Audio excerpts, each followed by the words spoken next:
To vault Azure Auth, you need to securely store and manage Azure authentication credentials. This process involves integrating Azure with a secrets management tool like HashiCorp Vault.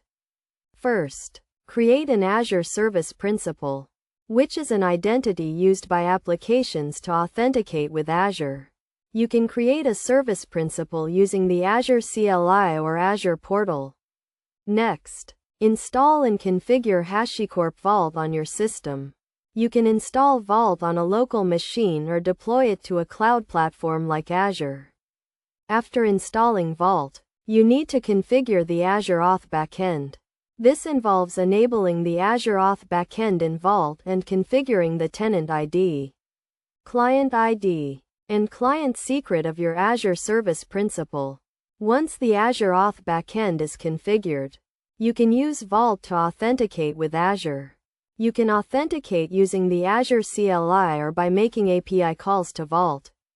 When authenticating, you need to provide the tenant ID, client ID, and client secret of your Azure Service Principal. Vault will then authenticate with Azure and return an authentication token that can be used to access Azure resources. Best practices for vaulting Azure Auth include using a secure method to store the client secret, such as encrypting it or storing it in a secure location. You should also limit access to the Azure Service Principal in Vault to only those who need it. Additionally, you should regularly rotate the client secret and update the Azure Auth backend in Vault to reflect the new secret. This ensures that even if the client secret is compromised, it will not be valid for long.